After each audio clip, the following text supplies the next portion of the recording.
YG와 JYP의 책걸상.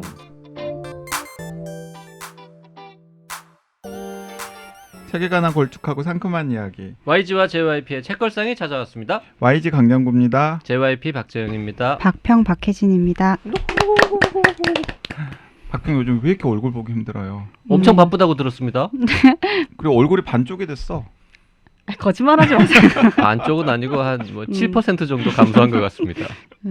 책도 많고, 네, 그래서 연말이 되니까 아니 좀 더 민음사 그런 것 일은 같아요. 박평이 혼자 다 해요? 아니에요. 저는 아주 일부만 하는데 근데 뭐 잡지도 만들고 단행본도 만들고 그러니까 마음이 급하네요. 네. 어제 녹음 날짜 기준으로 어제 노벨문학상이 발표가 됐습니다. 뭐 알았던 것처럼 이야기하네요. 사실 발표됐다는 것도 몰랐습니다. 오늘까지. 방금 우리한테 듣고서 알았으면서 진작에 알고 있었던 것처럼. 진작에 알고 있었던 것처럼 마치 사실 깜짝 놀랐습니다. 노벨상 발표되면 문학상 특히 누가 받았구나 이게 기사가 쭉 뜨잖아요. 어제는 기사가 안 떴어요. 그러니까 나 발견을 못했지. 제가 노벨상 시즌이 되면은 내가 노벨상 받을 것도 아니고 그리고 노벨상 받은 사람들이 내 지인도 아닌데 괜히 그냥 약간 저널리스트 초기 막 발동을 해가지고 물리학상 아니죠 생리의학상부터 시작하잖아요. 월요일부터. 그래서 노벨 생리의학상, 노벨 물리학상, 노벨 화학상, 또 과학 담당이니까 들여다 봐야 되고, 그리고 소설이나 문학 작품 좋아하니까 노벨 문학상도 목요일날 이렇게 살펴야 되고, 그리고 금요일날 노벨 평화상은 가장 이슈가 많이 되는 거니까 노벨 평화상도 살피고. 그래서 저는 항상 6시 반부터 이렇게 기다려요.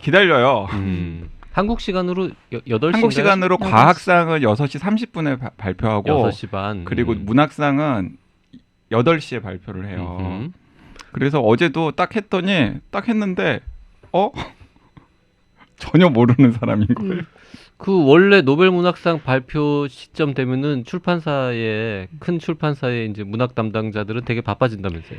이제 해외 문학팀은 출근해서 그날은 야근을 하죠. 8시 발표가 날 때까지 다 같이 앉아서 있는 거예요? 월드컵 보는 것처럼 다 같이 사장님도 내려오고 막 팀장 그 직원들이 다 남아 있어요. 그 팀 해당되는 분들은. 그래서 좀 유력하게 거론되는 작가들이 있잖아요.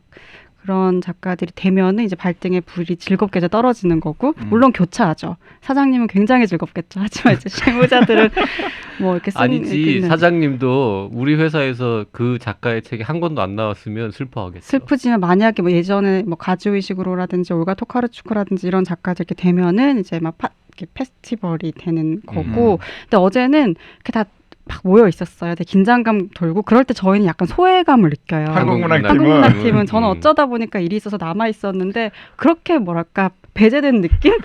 아니 남의 축제. 한국 작가가 받을 수도 있잖아. 받으면 한국문학팀은 막 난리 나는 거죠. 맞아요. 그런 일이 왔으면 좋겠는데 지금까지는 이제 그렇지 않으니까 예전 몇 년 전까지만 해도 이제 고은 작가 막 많이 거론되고 할 때까지만 해도 고은 작가 작품이 민음사에 있나요? 있기도 하고, 네, 있기도 시집도 있고 그래서 그때만 해도 그래도 이렇게 있었는데 지금은 요즘 거의 거론된 작가도 없으니까. 그래서 긴장감 속에 지켜보고 있었는데 발표가 나왔자 다들 일순 침묵? 왜냐하면 일단 이름을 잘 알아들을 수가 없고 그러니까 아는 작가가 아니기 때문에 좀 생소하잖아요. 그래서 조용하게 있다가 이렇게 낮은 탄식과 함께 퇴근하죠. 이렇게 해서 가벼운 발걸음으로. 근데 이제 이렇게 검토들 하고 이렇게 하는 것 같아요. 작품들. 계약이라도 추진할 수 있지 않습니까? 그렇죠. 그래서 그런데 지금 계약을 하면 번역을 하고 어쩌고 하면 최소한 빨라도 3개월, 늦어도 6개월, 그 정상적인 과정이 아닌 그렇죠. 일정 속에서도 아주 급하게 하면은 3개월, 6개월이 걸릴 텐데 이제 그때까지 그 노벨상 분위기가 남아 있을지도 의문이거니와 우리나라는 이상하게 또 그 활동을 제1세계에서 했더라도 출신이 제3세계 출신이면 뭔가 이렇게 잘 유행이 안 되더라고요. 아무튼 지금 어제 발표된 노벨문학상 수상 작가 우리 이름이라도 좀 이야기하죠. 압둘라자크 구루나. 어떻게 읽는지도 잘 모르겠습니다만 저는 그냥 구루나 작가라고. 구루나 작가에 대해서 우리 잘 모르나? 전혀 모르는. 이런 농담이나 노벨문학상. 네. 아무튼 근데 이제 검토들을 하고 하는데 뭐 낙원이라는 작품이라든지 이런 것들은 제법 진지하게들 검토가 되는 것 같고 난민 문제도 그 잘 다루고 있는 작가라고들 뉴스가 나오더라고요. 근데 그런 측면에서 보면 이게 앞으로도 계속 중요한 문제가 될 거다라는 생각이 있으면 이제 좀 긴 시간을 보고 책을 계약을 하고 낼 수도 있고 내면 좋을 것 같아요. 네, 압둘라자크 구르나. 이 작가는 탄자니아 출신 작가인데 주로 영국에서 활동을 하면서 영어로 작품을 썼는데도 불구하고 정말 우리나라에 번역 출간된 작품이 한 작품도 없고요. 그래서 각 언론사들 문학 담당 기자들도 어떻게 해설 기사를 써야 하는지 굉장히 난감했다고 그래요. 뭐 위키피디아 보고 쓰겠죠, 뭐. 네, 그러니까 국내에 출간된 책도 없고 심지어는 어떤 작가들 같은 경우에는 뭐 역자라든지 아니면은 그 작가의 작품을 연구한 연구자라든지 최소한 뭐 자신이 연구하거나 번역했던 작품 중에서 그 작가의 리스트라도 가지고 있는 사람이 한둘이라도 있는데 이 작가는 국내에 전혀 그런 분들이 없어가지고 굉장히 당황했다라는 이야기를 제가 전해 들었고요. 그게 이제 문화적인 저력인데 일단 딱 보니까 그 기사 길이로만 제가 그 내용을 판단할 수 있는 능력은 안 되니까요. 외신 보니까 가디언이 일단 가장 먼저 롱 아티클을 썼고 역시 가디언. 그런데 딱 그 다음에 하루 지나니까 너 가디언이니? 나 뉴욕타임스야 하면서 뉴욕타임스에서 또 굉장히 자세한 해설 기사를 썼더라고요. 그래서 그 내용은 안 봤습니까? 길이만 보고. 아니 제가 그 내용을 읽어봤자 뭐 판단할 수 있을 만한. 아니 그래도 좀 읽고 저희 청취자분들한테 그러니까. 이야기를 할 수도 있고. 지금 검색해 보니까 1948년생이시고 그 유명한 잔지바르. 네, 탄자니아에서 제일 유명한 도시죠, 잔지바르. 네. 그 신혼여행도 많이 가는 잔지바르 출생이시고 60년대에 난민으로 영국으로 건너갔다. 이렇게 되어 있네요. 네. 그거 말고는 뭐 아는 게 없습니다. 네, 그리고 나서 이제 영국에서 영어로 작품을 계속 쓰면서 활동을 한 것으로 알려져 있고요. 또 본인이 난민 출신이기 때문에 난민 문제에 대해서도 굉장히 천착을 많이 했던 걸로 알려져 있는데 안타깝게도 우리나라에는 작품이 하나도 번역되어 있지 않습니다. JYP는 이제 이런 기사를 보면서 그래 잔지바르 죽기 전에 한번 갈 수 있을까? 이런 쓸데없는 생각을 하곤 합니다. 그 잔지바르를 저는 잔지바르가 탄자니아에 있는지도 연결을 못 시켰어요, 순간. 거기도 신혼여행도 많이 가는군요. 그 유럽인들은 이제 조금 독특한 신혼여행 멀리 간다 그러면 이제 뭐 마다가스카르라든지 잔지바르라든지 이렇게 아프리카 쪽으로 좀 내려가니까. 아니 딱 그 보니까 잔지바르에서 태어났다고 그 나오더라고요. 그 잔지바르가 어느 나라였지? 하고 저는 또 검색해서 찾아봤어요. 그러니까 탄자니아는 이제 뭐 그 사파리 국립공원 뭐 이런 것들도 있고 하지만 그 가장 좀 유럽 사람들이 서구 사람들이 안전 이런 거 고민하지 않고 놀러 갈 수 있는 최적의 공간 그게 이제 잔지바르죠. 그래서 한국 사람들도 아프리카 여행 갔다 오시는 분들은 흔히 택하는 아주 흔하진 않습니다만 가끔 가시는 분들이 있고 잔지바르 여행 가이드북 같은 건 한글판도 여러 개 나와 있습니다. 근데 이 압둘라자크 구르나는 그 영어권에서는 이름 정도는 다 알 수밖에 없는 사람인 게 맨부커상 심사위원을 오랫동안 했더라고요. 그러니까 영미 문학의 약간 주류 중에 주류 3세계 출신이긴 하지만 뭐 그렇다고 볼 수 있겠죠. 영어권에서 가장 권위 있는 상이 맨부커상인데 그 맨부커상 심사위원을 했으니까 그럼에도 불구하고 우리는 이름조차 몰랐으니까 조금 특히 뭐 난민이라든지 그러니까 이런 문제들을 좀 경유하고 있는 작품들이 한국으로 들어오는데 진입장벽이 좀 있는 것 같아요. 그게 뭐 소설뿐만 아니라 영상물 같은 경우도 이런 것들은 좀 소비가 잘 되지 않고 이런 측면들이 있고 아직까지는 많이 관심을 안 가지는 분야인데 이게 이제 노벨문학상이라는 게 사실 굉장히 정치적인 어떤 메시지의 의미를 많이 갖고 있잖아요. 그러니까 무엇을 던지느냐, 문학적 관심이 어디로 더 향해야 되는지에 대한 이제 메시지를 던지는데 이번에도 좀 그런 측면으로 볼 수 있을 것 같고 우리도 이렇게 좀 범위를 좀 넓혀서 문학을 좀 해야 되지 않을까라는 생각이 들더라고요.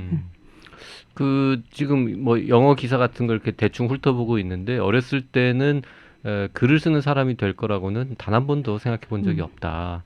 뭔가 유용한 일을 하는 뭐 예를 들면 엔지니어 같은 거가 되려나 뭐 이런 생각을 했었는데 1964년도에 그 탄자니아 정세가 상당히 불안해지면서 18세 나이로 영국으로 떠났고 그 이후에 뭐 이런 뭐 여러 가지를 했다. 뭐 이런 식으로 이제 좀 설명이 되고 있네요. 네.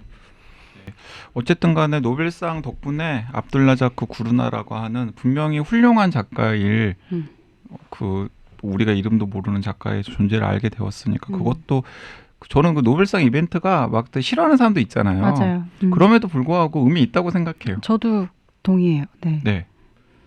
그리고 특히 이제 노벨문학상 같은 경우 어떤 작품에 주는 상이 아니잖아요. 그 작가에게 주는 거라서 지금 구루나 같은 경우도 48년생이면 하루키랑 이제 동일한 연배인 거잖아요. 그러니까 이렇게 쭉 그 자기가 만들어왔던 어떤 문학적 세계를 인정을 받는 거고 그걸 우리도 볼 수 있는 거라서 노벨문학상 되게 저도 항상 기다리는 이제 문학상 중에 하나죠. 어쨌든 이렇게 한국에 전혀 작품이 번역되어 있지 않은 작가가 노벨상을 탔기 때문에 저는 뭐 한편으로 약간 안도의 한숨을 왜죠? 네. 왜냐하면 예를 들어서 마거릿 애트우드나 이런 읽어야 작가가 되니까. 상을 받으면 분명히 이자들이 노벨상 특집 하자면서 벽돌책 읽으라고 할 게 뻔하거든요. 심지어 나는 몇 권 읽기도 했거든. 그러니까 준비하는 더 거. 막 이야기하면서 이거 합시다 했겠죠. 네. 네, 뭐 이건 뭐 아무도 안 읽었으니까. 네. 설마 뭐 영어로 다 읽고 방송을 하자거나 이런 얘기는 안 할 거 아니에요. 전혀 그렇지 않습니다. 댓글 소개 좀 하겠습니다. 니은 귀찮아님 추석에도 잊지 않고 쉬지 않고 올려주셔서 감사합니다. JYP 애송시 30선 좋아요. 저도 낭송하는 JYP 목소리 너무 좋다고 생각합니다. 그리고 신앙송 좋다 하면서 이동진님 얘기한 건요. 허은실 시인님이 오랫동안 이동진의 빨간 책방 작가셨잖아요.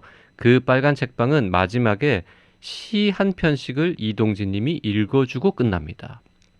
이동진님 본인 얘기론 거의 4시간 동안 녹음하고 나면 목이 다 쉬어서 엄청 가라앉은 상태로 읽게 된다고 하시는데 그래서인지 모르지만 그 신앙송하는 목소리가 너무 좋다고 하신 분들이 많았거든요. 빨간 책방도 책 팟캐스트라서 책걸상 청취자랑 겹치는 분들이 많습니다. 아마 저처럼 대번에 알아들으신 분들 많을 겁니다. 이게 박형이 요즘 바빠가지고 그 못 따라왔을 텐데 어떤 요구가 있냐면 그 JYP 애송시 30선을 JYP가 낭독을 해서 USB요? USB에 넣어가지고 팔아라 비싸게. 비싸게. 얼마면 되냐. 고막 남친이라는 표현도 나왔고. 그래도 CD가 아닌 게 USB구나. 네. 네, 혼비님은 인상 한번 팍 썼고 그런 표현에. USB 너무 아저씨 같은데 어떻게 멜론이나 이런 데 어디 올릴 방법은 없습니까? 아니 우리가 USB 이상 할 수 있는 게 있을까요? USB가 이상한 걸까요? 지금 문제가?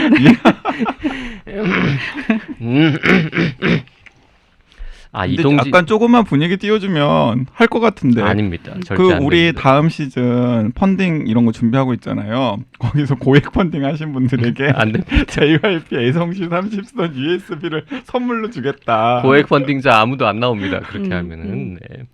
근데 몰랐어요. 이동진 님이 빨간 책방 마지막에 시를 한 편씩 읽어주면. 네, 저도 몰랐네요. 아마 이건 그 작가인 허은실 시인이 아주 강하게 요구를 해서 그 하게 된 순서가 아닐까 싶네요. 그리고 빨간 책방에 대해서 정말 놀랐던 건 거의 4시간 동안 녹음을 한다. 약간 여러 편 해서 그런 거 아닐까요? 편집을 많이 한다는 건가요? 편집을 많이 한다는 뜻인지 아니면은 한꺼번에 막 몇 주치를 녹음한다는 뜻인지. 편집을 많이 한다는 뜻 아닐까요? 모르겠네요. 근데 우리 사실상 무편집 거의 생방송에 가까운 우리로서는 상상하기 힘든 시간 아닙니까? 4시간? 4시간이면 몇 4시간. 편을 뽑아내죠? 우리는 뭐 한 3주치 하잖아요. 4시간 녹음. 뭐 해본 적도 없지만. 4시간이면 3주치까지는 아니고 우리가 한 3시간에 한 2주치 정도를 뽑잖아요. 보통은 그렇게 하죠. 네, 3시간에 2주치를 뽑는데. 두루두루두루미님 댓글 도와줘요 박평님으로 시작하는 댓글이 있네요. 네, 도와줘요 박평님 안녕하세요. 시작은 YG JYP였으나 이제는 박평 HB님 때문에 책걸상을 듣고 있는 애청자입니다. 박평님께 여쭙고 싶은 게 있어 댓글 남깁니다만 이것을 대답하기 위해 이 책을 읽는 수고는 않으셔도 됩니다. 최근 북라이프에서 나온 밥벌이로서의 글쓰기를 읽었습니다. 혹시 읽으셨다면 미국의 출판 시스템은 한국과 어떻게 다른지 알고 싶습니다. 우리나라 출판 편집자와는 달리 미국은 에이전트가 굉장히 중요한가 봅니다. 책 내용 중 많은 부분이 에이전트가 있고 없고 에이전트가 좌지우지하고 희비가 교차하는 등의 설명이 많습니다. 밥벌이로서의 글쓰기나 다른 출판사에서 나온 작가란 무엇인가류의 책, 그러나 좀 더 현실적입니다. 작가란 무엇인가가 글쓰는 창작력에 대한 내용이라면 이건 생활에 대한 이야기의 비중이 크지요. 돈 이야기가 많이 나옵니다.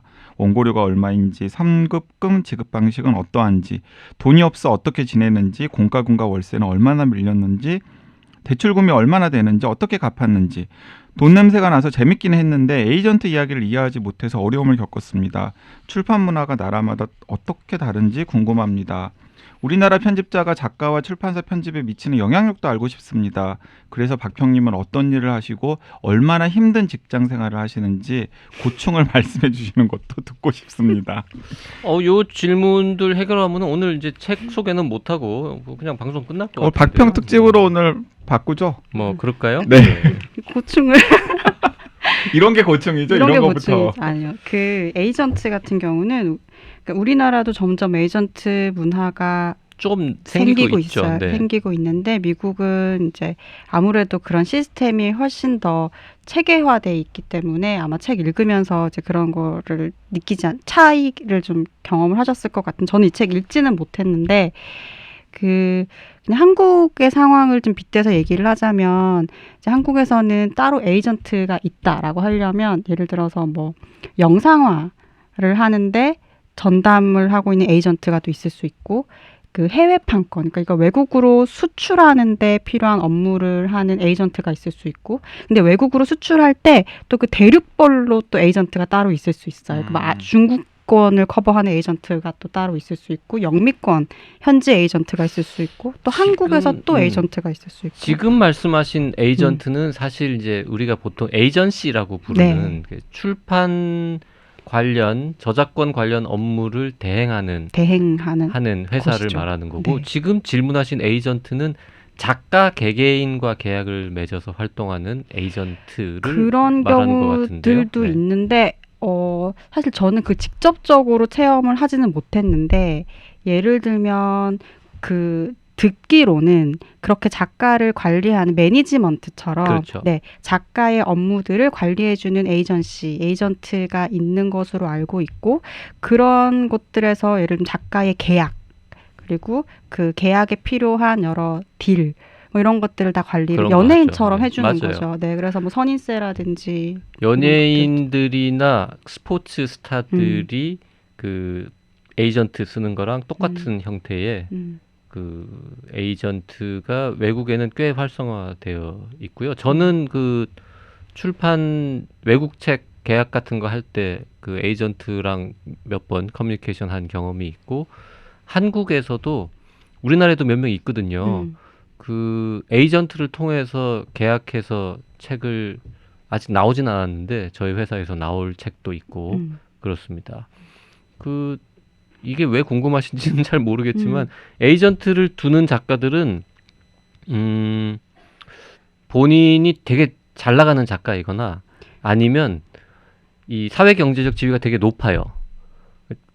책 작가로서는 그렇게 유명하지 않더라도 그래서 자질구레하게 이렇게 프리랜서처럼 일하려면 본인이 막 다 이메일 주고받고 뭐 그쵸. 이렇게 전화 받고 해야 귀찮은 거지. 맞아. 예를 들면 강의 요청도 굉장히 많이 강의 요청 이런 올 거. 수 있고. 그래서 그거를 매니저 두듯이 에이전트랑 계약을 하고 그래서 뭐 어디 기업의 CEO라거나 뭐 유명 대학의 교수라거나 이런 사람들은 에이전트랑 계약을 해서 이렇게 진행을 하고요.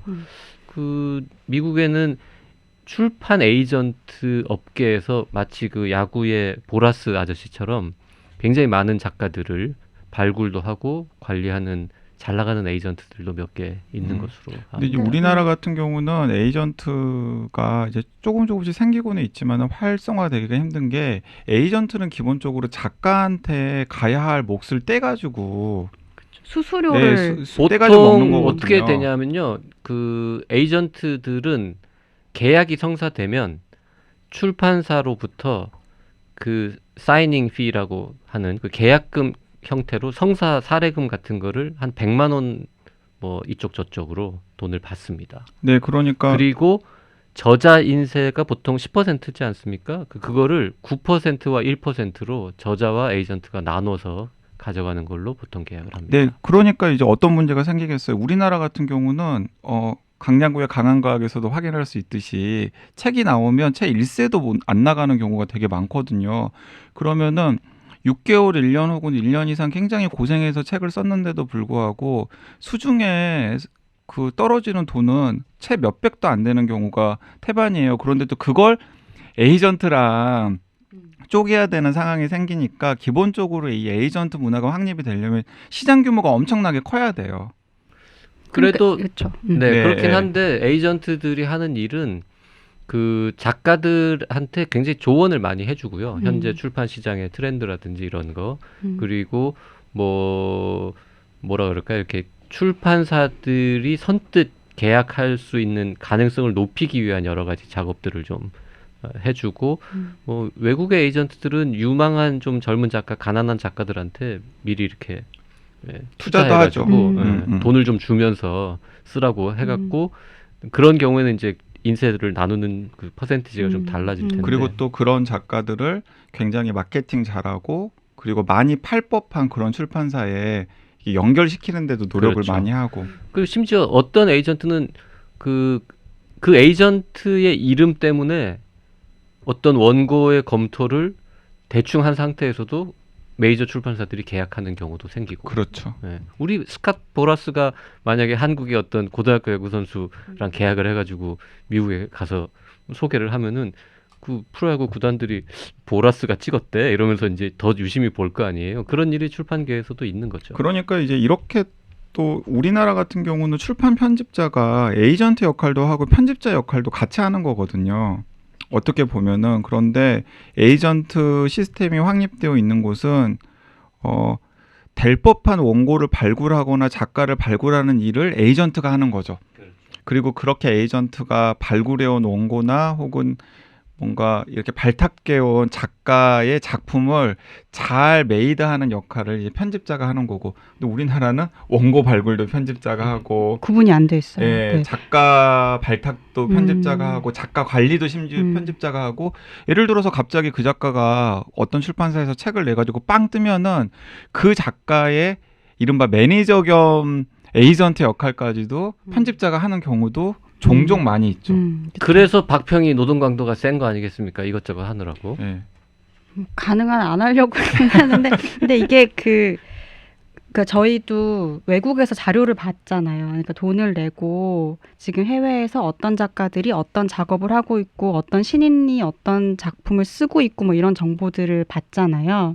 근데 그걸 어떻게 받을 수 있냐? 사실 그 에이전트들이 있기 때문에 지금 어떤 작가가 신작을 뭘 준비하고 있고 이게 원고가 어느 정도가 확보가 돼 있고 이런 것들이 정보화 될 수 있는 거거든요. 그러면 여러 외국 출판사 편집자들이 그걸 보고 그 작가와 계약을 할지 말지를 하고, 그러니까 근데 이것뿐만 아니라 미국의 출판 시스템은 그 세분화가 어느 정도로 많이 돼 있냐면, 그러니까 원고를 개발하는 편집자 따로 있고, 교정 교열을 복원하는 편집자 다 따로 있고, 그리고 계약하는 편집자 따로 있고, 그러니까 굉장히 세분화가 많이 되어 있어요. 근데 우리는 정말 여러 가지들을 다 한꺼번에 하기 때문에 어떻게 보면 거기에서 오는 고충이 적지 않죠. 그리고 책도 많이 내고 이러니까.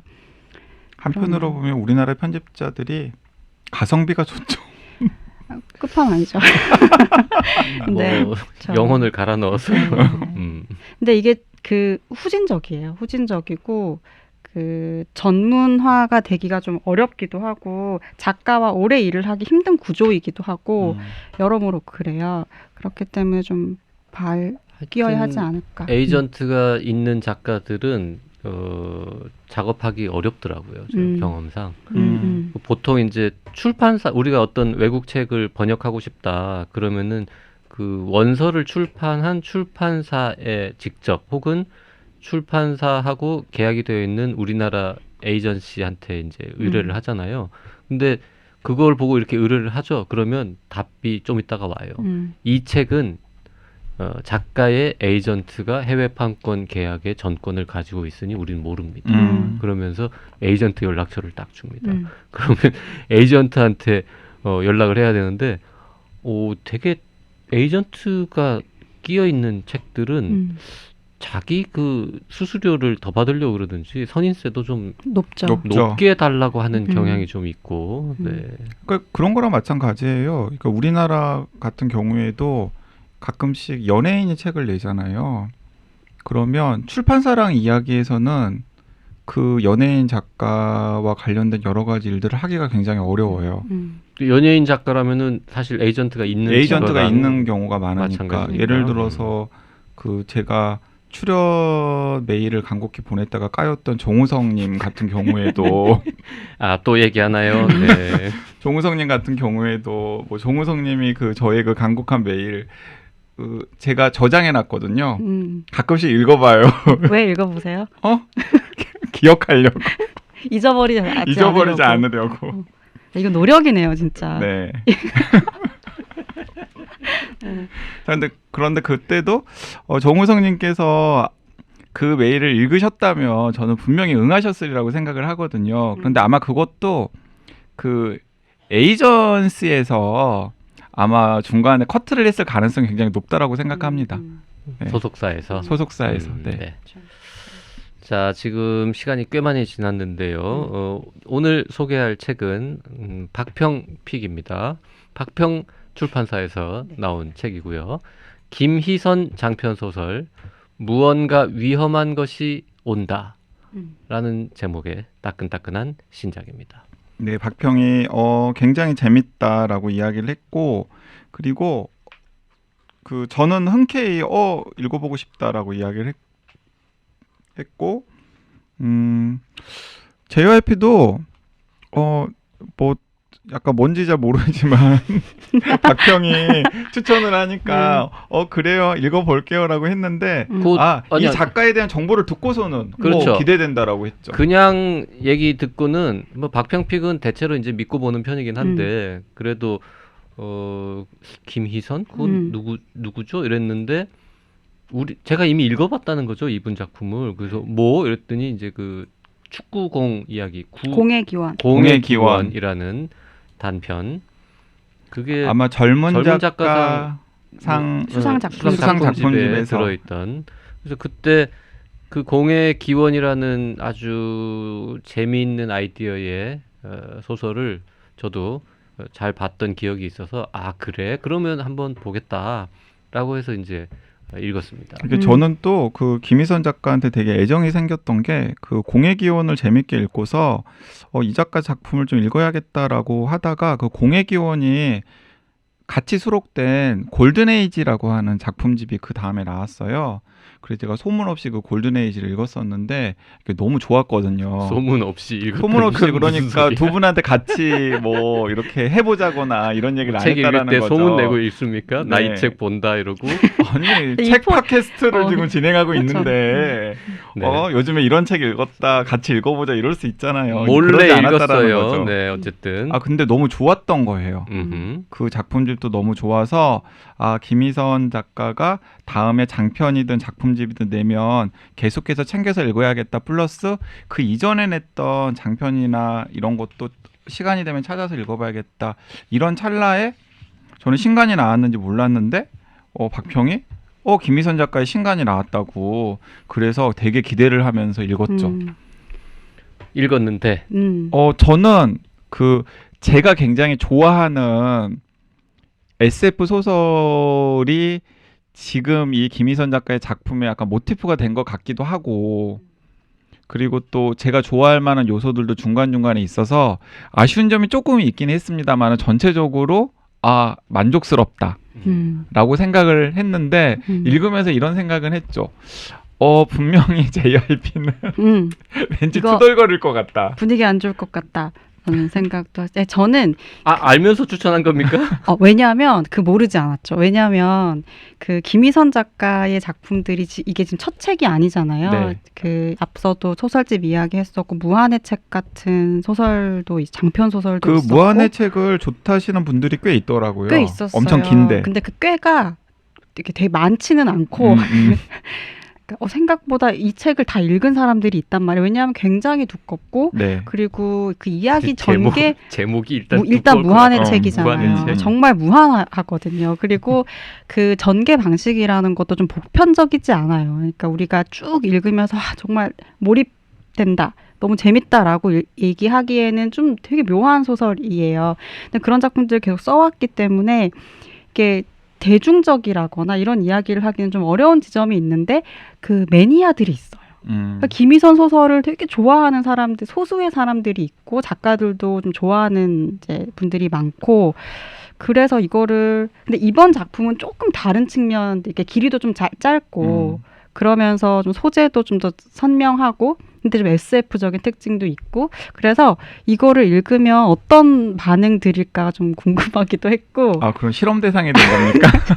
실험 대상이라기보다 이거를 진짜 읽은 분들과 같이 대화를 해보고 싶다는 생각, 그러니까 풍문만 계속 있었던 거예요. 이게 재밌긴 한데 되게 특이하긴 하고 근데 이걸 좋아하는 사람들이 있다고 하는데 그 사람들이 많지는 않은 것 같고 근데 그 많지 않은 사람들이 계속되는 것 같고 그러니까 이런 블랙홀 같은 작가거든요. 그래서 이번 작품 실험 대상을 잘못 고른 게 아닌가 싶은 생각도 들긴 하는데 무한의 책은 516쪽이네요. 뭐 그렇게 막 어마어마하게 두꺼운 건 아닌데 JYP가 싫어할 분량이기는 하고요. 400쪽을 넘으니까 일단 커요. 그리고 책도 커요. 진짜 무한의 책처럼 생겼어. 도서관에서 저 구경을 했거든요.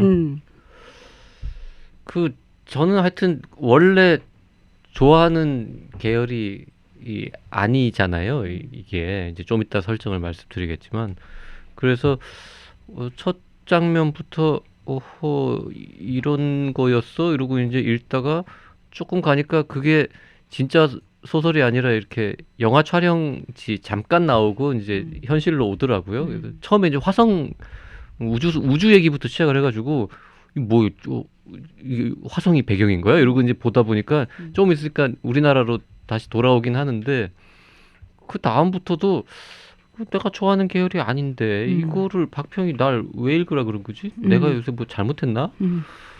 잘못했나? 제가 그렇게 잘못해서 그 책으로 징벌하고 그러진 않죠.